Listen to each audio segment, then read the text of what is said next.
I'm Ravikant Reddy from the Hindu, sir. Yes, sir.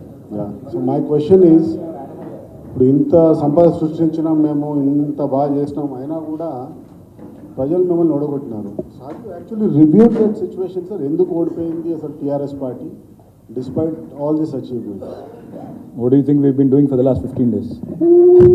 Of course we've been reviewing, Ravikant garu ప్రతి గెలుపులోనూ పాఠాలు ఉంటాయి, ఓటమిలో గుణపాఠాలు ఉంటాయి. డెఫినెట్గా చాలా అంశాలు ఉన్నాయి, ఒకటి రెండు అని చెప్పను. కానీ ఇప్పుడే నేను చెప్పాను కదా మీకు, భారతదేశంలోనే అత్యధికంగా జీతాలు ఇచ్చాం ఉద్యోగులకి. కానీ ఆ ఉద్యోగులకు ఈ జీతాలు అత్యధికం అనే మాట మేము సరిగా ప్రచారం చేసుకోలేకపోయినాం. అత్యధికంగా భారతదేశంలోనే నిరుద్యోగులకు ప్రభుత్వ ఉద్యోగాలు ఇచ్చాం, కానీ చెప్పుకోలేకపోయాం, వాళ్ళ వరకు ఆ విషయం చేరలేకపోయింది. జరిగింది ఏమి అంటే, పెద్దలకు సామెత చెప్తారు, నిజం కడప దాటే లోపల అబద్ధం ఊరంతా తిరిగి వస్తుంది. జరిగింది అది. ఉద్యోగాలు ఇచ్చి చెప్పుకోలేకపోయినాము.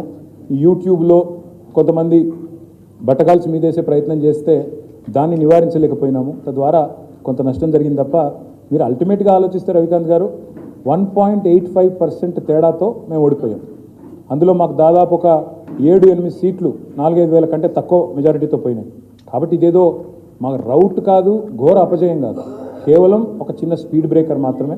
అందుకే ఆ కాన్ఫిడెన్స్తోనే చెప్తున్నాను. ఆల్రెడీ ఇప్పుడున్న పరిస్థితుల్లో ఇప్పుడు ఏం జరుగుతూ ఉందో ప్రజలందరూ గమనిస్తూ ఉన్నారు.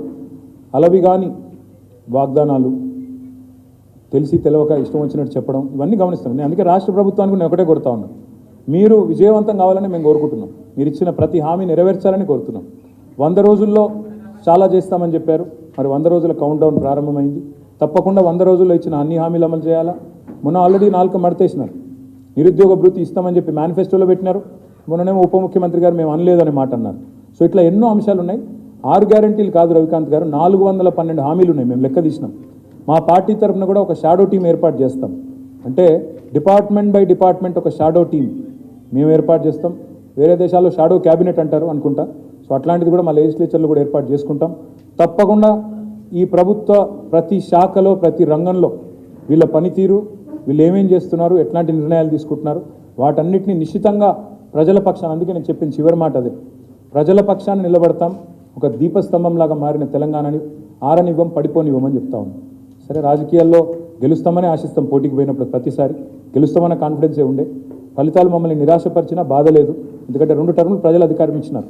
కాబట్టి we are thankful to them, will continue to fight for them.